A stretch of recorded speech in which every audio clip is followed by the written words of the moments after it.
श्रृंगार लीला। श्री प्रिया प्रीतम श्री विशाखा की कुंज में कदम्ब की छाया में विराजमान है।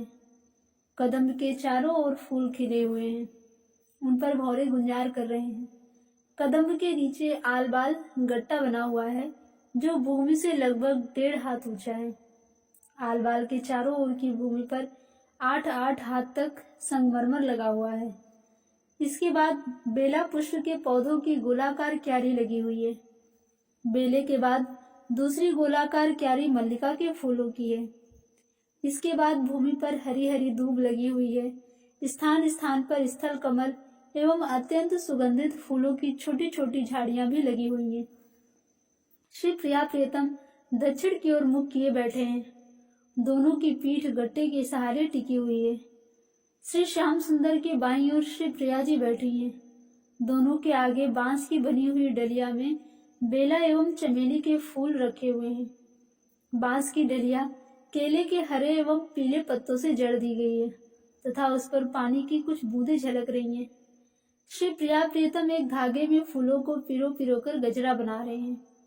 धागे के एक छोर को पकड़कर श्री प्रिया फूल पिरो रही हैं तथा दूसरे छोर को पकड़े हुए श्याम सुंदर फूल पिरो रहे हैं। फूल तोड़ती हुई कुछ सखियां पास में ही बेले एवं चमेली की क्यारियों में खड़ी हैं। वे सब फूल तोड़ तोड़कर अपने अपने अंचलों में रखती जाती हैं। जब कुछ इकट्ठे हो जाते हैं तो वे उन्हें लाकर श्याम सुंदर के आगे रखी हुई डलिया में उड़ेल देती हैं। यद्यपि अत्यंत शीतल मंद सुगंधित पवन चल रहा है, फिर भी विमला मंजरी खस के बने हुए एक पंखे को धीरे धीरे झल रही है। विमला मंजरी उत्तर की ओर मुख किए खड़ी हैं। श्री प्रिया प्रीतम के मुखारविंद पर रह रहकर अत्यंत मधुर मुस्कान झलक जाती है, पर दोनों ही उसे रोकने की चेष्टा करते हैं। ऐसा भाव व्यक्त करते हैं मानो दोनों ही सर्वथा एकांत मन से फूलों को पिरो रहे हैं। श्री प्रिया कनखी से श्याम सुंदर को देखती हैं तथा श्याम सुंदर श्री प्रिया जी को। इस चेष्टा में जब दोनों की आंखें मिल जाती हैं तो प्रिया लज्जित होकर कभी ललिता कभी विशाखा नाम लेकर पुकार उठती हैं और कहती हैं, ललिते देख जल्दी और फूल ला, अब डलिया के फूल समाप्त हो चले हैं। श्याम सुंदर भी श्री प्रिया की बातों को विनोद में लेते हुए कहते हैं, हाँ हाँ अब फूल बहुत कम रह गए हैं, शीघ्र ला। गजरे के दोनों छोरों को बार बार इकट्ठा करके श्री प्रिया एवं श्याम सुंदर देखते हैं कि गांठ देने जितनी माला पिरोई जा चुकी है कि नहीं। ऐसा करते समय श्री प्रिया एवं श्याम सुंदर दोनों की अंगुलियां छू जाने के कारण दोनों में ही प्रेम उफनने लगता है, जिससे दोनों के ही शरीर कांप जाते हैं तथा कभी दोनों के मुखारविंद प्रश्वेत कड़ों से भर जाते हैं। क्रमशः गजरा तैयार हो जाता है। श्री प्रिया गांठ देने के लिए गजरे के दूसरे छोर को पकड़ लेती हैं। गांठ देने का कार्य हो चुकने के बाद श्याम सुंदर पिरोने के लिए फूलों को डलिया में से छांट छांट कर अलग अपने पीताम्बर के एक किनारे पर रख रहे हैं। अब श्याम सुंदर उस सुंदर गजरे को अपने हाथ में लेकर उस गजरे में लटकने वाले गुच्छे का निर्माण करने के लिए फूल पिरोने लगते हैं। कदम्ब के पुष्पों की मीठी मीठी सुगंध आ रही है। श्याम सुंदर की वनमाला से निकली हुई सुगंध के कारण भौरों का एक दल बार बार मंडरा कर आता है। वह चाहता है कि वनमाला पर बैठ जाए, पर प्रिया अपने हाथ से रुमाल उठाकर उन्हें उड़ा देती हैं। श्याम सुंदर फूल पिरो रहे हैं। श्री प्रिया चुन चुनकर उनके हाथों में फूल देती चली जा रही हैं। जब गजरा बन जाता है तो श्याम सुंदर उसे अपने हाथों में लेकर प्रिया को पहनाने के लिए खड़े हो जाते हैं, पर प्रिया गजरे को पकड़ लेती हैं तथा कहती है, नहीं इसे मैं तुम्हें पहनाऊंगी। श्याम सुंदर कहते हैं, नहीं इसे मैं तुम्हें पहनाऊंगा। प्रतिदिन मेरा श्रृंगार तू पहले करती है, आज मैं तुम्हारा करूंगा। सभी सखियों के सामने श्याम सुंदर के द्वारा श्रृंगार कराने में श्री प्रिया लज्जा का अनुभव करती हैं, अतः वे कहती है नहीं। श्री ललिता आती हैं तथा दाहिने हाथ से श्री राधा रानी के बाएं कंधे को पकड़कर कहती है, देखो मैं निर्णय कर देती हूँ, पर इसमें फिर किसी को आनाकानी नहीं करनी पड़ेगी। श्री राधा, क्या निर्णय बताओ। श्री ललिता, पहले यह बता तू मान लेगी या नहीं। श्री राधा, ऐसे कैसे हामी भर लूं, तू पहले निर्णय का रूप बता दे, फिर हाँ या ना कहूंगी। श्याम सुंदर ने बीच में ही रोककर कहा, मैं तो मान लूंगा। श्याम सुंदर के इस प्रकार कहते ही सबको आश्चर्य हुआ कि आज श्याम सुंदर बिना किसी आनाकानी के ललिता का बताया हुआ निर्णय कैसे मान रहे हैं। क्या बात है। अब सभी सखियां राधा रानी पर भी दबाव डालने लगती हैं कि तू भी मान ले। सखियों के कहने पर राधा रानी भी हामी भर देती हैं कि मैं भी मान लूंगी। ललिता बेले के बड़े बड़े फूल उठा लेती हैं तथा दोनों के सामने फूल की एक पंखुड़ी पर राधा तथा दूसरे फूल की एक पंखुड़ी पर श्याम का चिन्ह बना करके दोनों फूलों को हाथ की अंजलि में रखकर कहती हैं, तुम दोनों आंखें मूंद लो, मैं इन्हें उलट कर रख देती हूँ। फिर राधा एक फूल उठा ले, जिसका नाम उसमें रहेगा उसी को आज गजरा पहनाने तथा श्रृंगार करने का अधिकार समझा जाएगा। श्री प्रिया प्रीतम आंखें मूंद लेते हैं। ललिता दोनों फूलों को उलट कर रख देती हैं तथा कहती हैं, आंखें खोलो। राधा रानी आंखें खोलकर बड़े विचार में पड़ जाती हैं तथा सोचने लगती हैं कि कौन सा उठाऊं। सोचते सोचते वे एक फूल उठा लेती हैं। संयोगवश वे उसी को उठाती है जिस पर श्याम नाम लिखा था। श्री कृष्ण उनके उठाते ही दूसरा फूल उठा लेते हैं तथा देखते हैं कि किसका नाम प्रिया राधा ने उठाया है।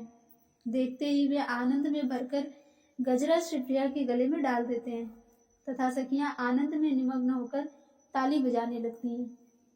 अब फूलों का श्रृंगार प्रारंभ होता है। श्री प्रिया के लिए श्याम सुंदर भांति भांति के फूलों के गहनों का निर्माण करते हैं तथा उनसे श्री प्रिया को सजाते हैं। सखियां भी विभिन्न प्रकार के फूलों को ला लाकर डलिया में उड़ेलती जा रही हैं। अंत में श्याम सुंदर फूलों की अत्यंत सुंदर चंद्रिका बनाते हैं। उसे प्रिया के सिर पर बांधने के लिए वे प्रिया से पहले वाली रत्नमणि मोती जटित चंद्रिका को उतारने के लिए कहते हैं। श्री प्रिया का संकेत पाकर विशाखा धीरे से अंचल हटाकर और बंधन खोलकर उसे उतार लेती हैं। श्याम सुंदर प्रिया के मस्तक पर पुष्पों की चंद्रिका बांधते हैं। बांधते समय प्रेमावेश के कारण श्याम सुंदर का हाथ कांपने लगता है तथा बहुत चेष्टा करने पर भी हाथ स्थिर नहीं रह पाता। श्री प्रिया मुस्कुराकर कहती हैं, खेल मत करो, शीघ्र बांध दो। श्याम सुंदर उसे नहीं बांध पाते। श्याम सुंदर की यह प्रेमावस्था देखकर श्री प्रिया में भी प्रेम का संचार होने लगता है। उनका शरीर भी कुछ कांपने सा लगता है।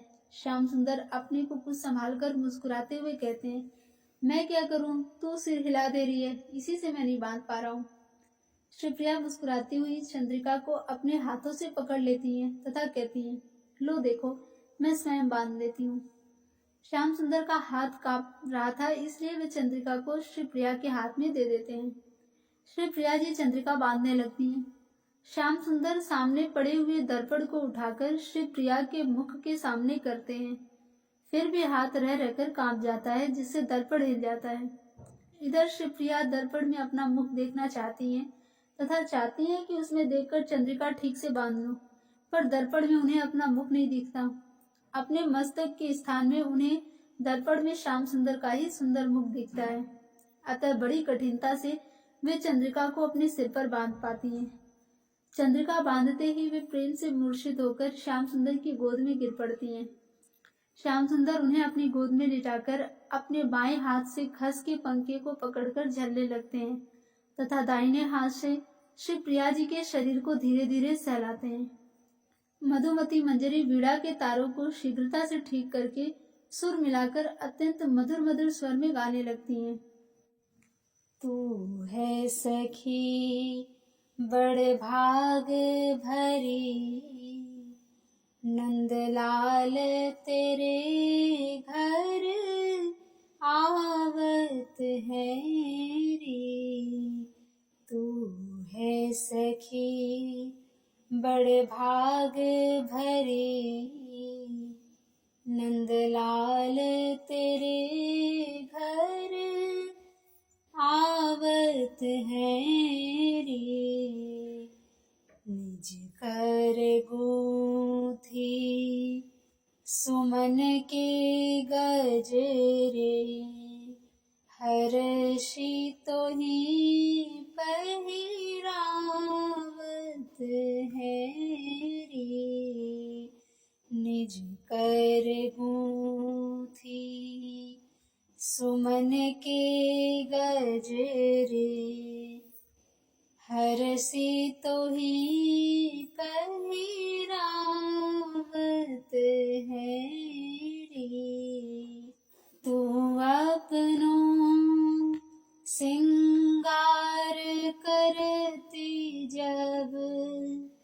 दर्पण तो ही दिखावत है री, तो अपनों सिंगार करती जब दर्पण तो ही दिखावत है री, आनंद कंद चंद मुख तेरी, निरखी निरखी सुख पावत है री, आनंद कंद चंद मुख तेरी, निरखी निरखी सुख पावत है री, जाके गुण सब जगत बखानत, जाके गुण सब जगत बखानत, सो तेरो गुण गावत है री, नारायण बिन दाम आज कल, तेरे ही हाथ बिकावत है री, नारायण बिन दाम आज कल, तेरे ही हाथ बिकावत है री, तू है सखी बड़ भाग भरी, नंदलाल तेरे घर आवत है री। श्री प्रिया की मूर्छा टूट जाती है तथा वे अपने को श्याम सुंदर की गोद में पड़ी हुई पाती हैं। वे लज्जा का अनुभव करती हुई घबराकर शीघ्र उठ जाती हैं और अपना अंचल संभालने लगती हैं। श्याम सुंदर हंसने लगते हैं, सखियां भी हंसने लगती हैं। अब श्याम सुंदर के श्रृंगार की बारी आती है। सभी सखियां आनंद में फूली हुई भांति भांति के आभूषण बनाती हैं तथा राधा रानी के हाथों में देती जाती हैं। श्री राधा रानी श्याम सुंदर को सजा रही हैं। जय जय श्री राधे।